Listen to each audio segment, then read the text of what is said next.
We've all seen those before and after videos of people leaving for South Korea and returning looking like K-pop stars.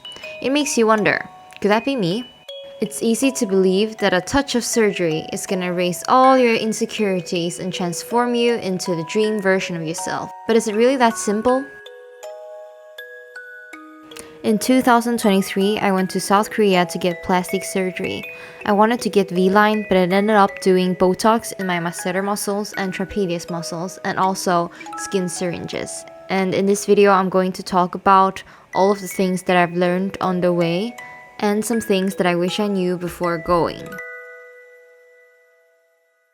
Here are 8 things I wish I knew before going to South Korea for plastic surgery. Number 1, do research. It's a no-brainer that research needs to be done. But the question is where? By Googling, I found this website called Purse Forum. There's a lot of ongoing plastic surgery discussion, people sharing their experiences, some people even sharing pictures. So I recommend you going on there and search for whatever topic it is that you are interested in. I think majority of people there, they do rhinoplasty, but I still found a lot of V-line use as well.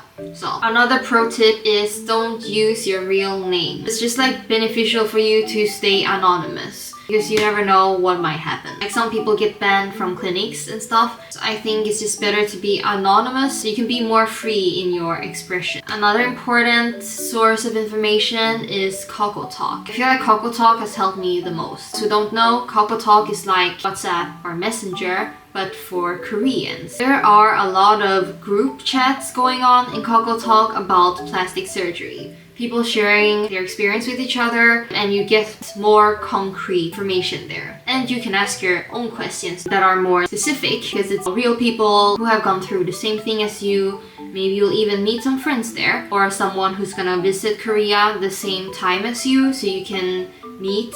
Another great app to use is Scanam Uni and Baby Talk. These are apps in Korean, so you're gonna have to use some type of Google Translate or Papa Go, I think it's called. I find these apps helpful. It's like Korean people, they post pictures and reviews of each clinic. You're gonna have to search for the clinic's name in Korean. The app is good because it has a lot of pictures, even though some of them are edited. But of course, you have to take it with a grain of salt, as always, since some of these people are maybe promoted or something.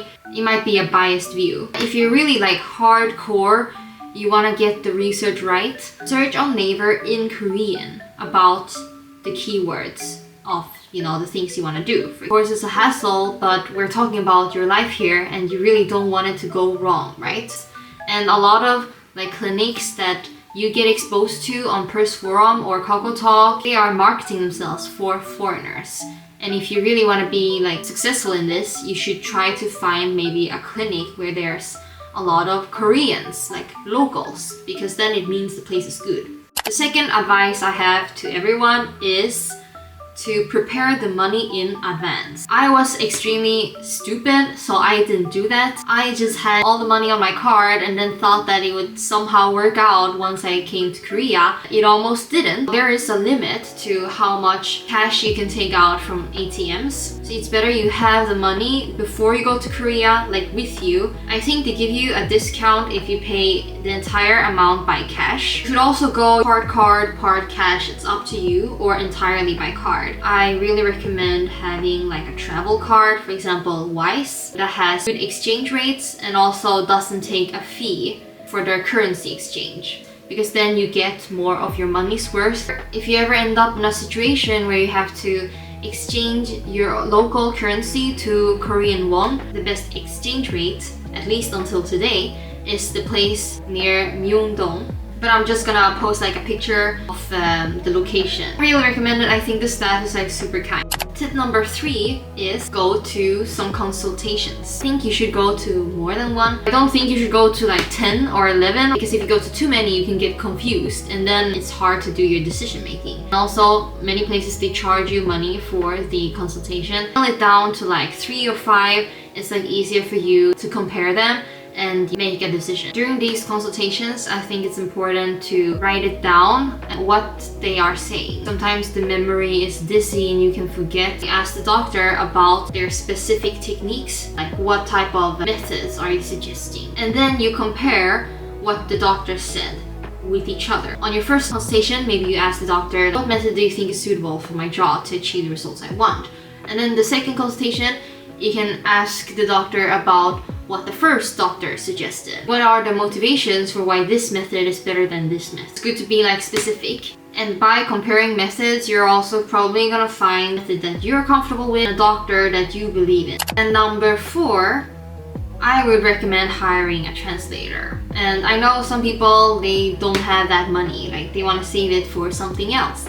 And I was thinking the same until I went to Korea by myself. Getting plastic surgery, it takes a lot of toll on your mental health. I had a lot of anxiety, and I don't think I've ever felt that much mental pressure on me. It's good to have someone to talk with and like exchange opinions with.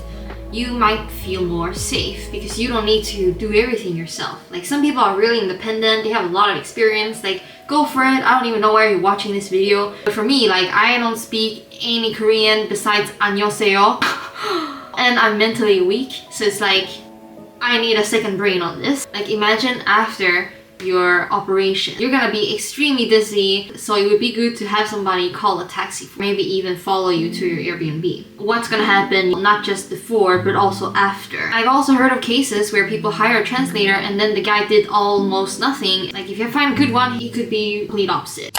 Tip number 5, bring material.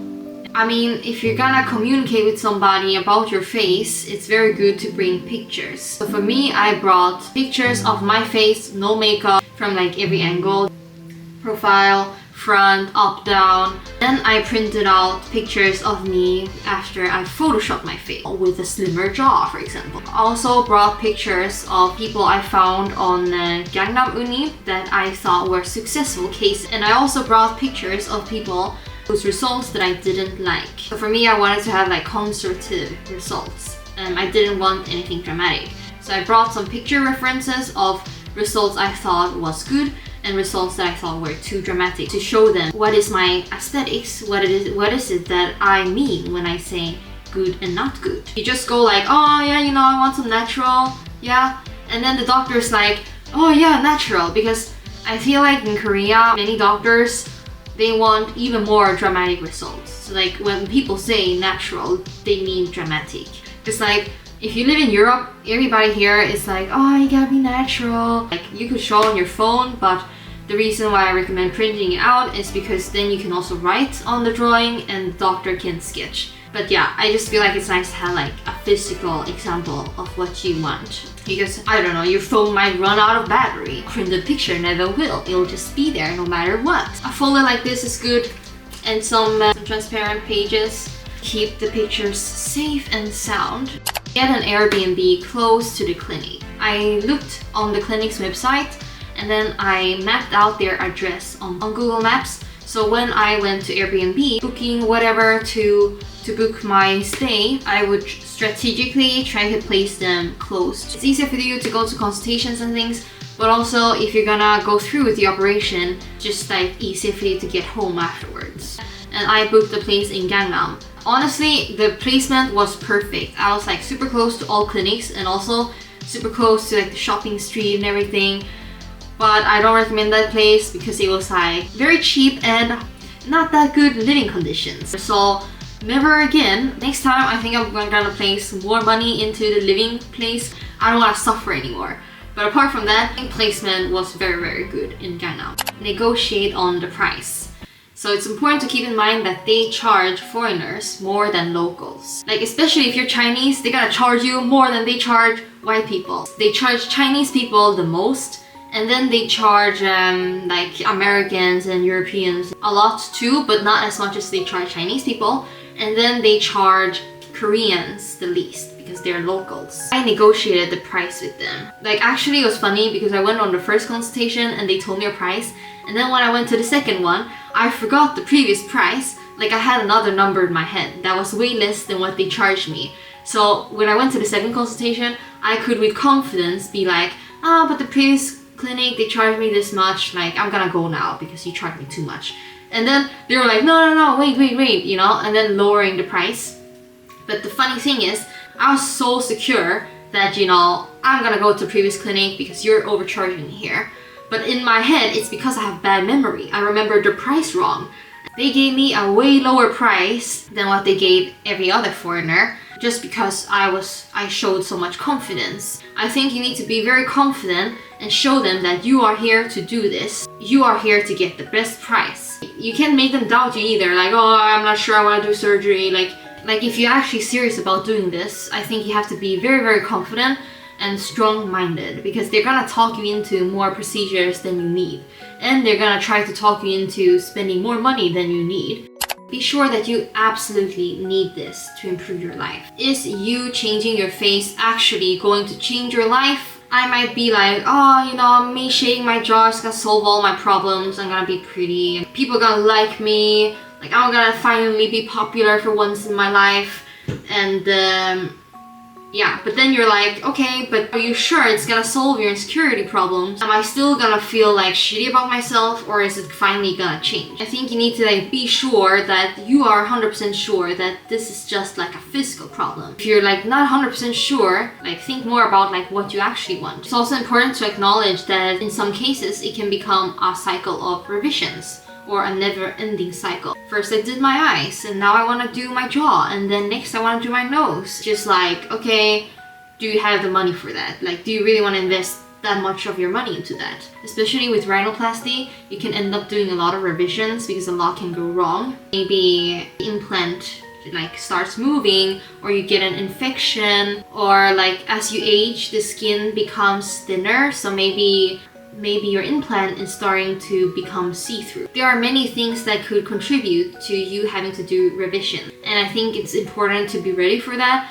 and also have the economy to support that. For example, I was gonna do V-line surgery, but I heard from a friend, you're likely gonna sag. Like some people, they're like, no, I'm not gonna sag, you're not gonna sag. After half a year after the surgery, maybe you're not sagging, maybe it looks good.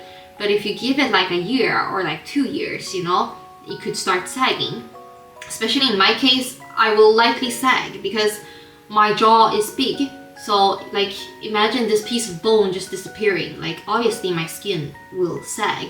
And then the question is, do I have money? Like, do I have mental preparation for me to go through a facelift at age 24?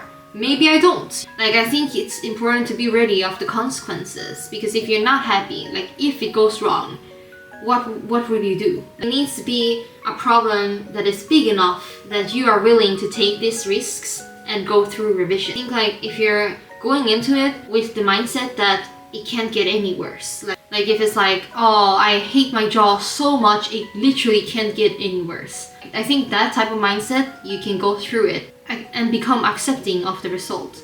But if you're like, oh, I like how it is now, but it could be better, then if it doesn't turn out exactly as you want it to, you might think, oh, but I liked my job before. I think it's important you have these things thought out and before you go into something this. I think a lot of people, they show you the results that are like half a year after, or maybe 1 or 2 years after at most. But what happens in 5 years, you know? What happens in 10 years? Like there's very few cases that show you that. So I think it's important to keep like with a grain of salt the results that you see, because like everything else in life, it could be temporary. If you're accepting, then I think it could turn out good. Thank you so much for watching. I hope I brought you some helpful information. Don't forget to like this video. I hope you figure out a good decision that's gonna help you in the long run. Bye, see you around.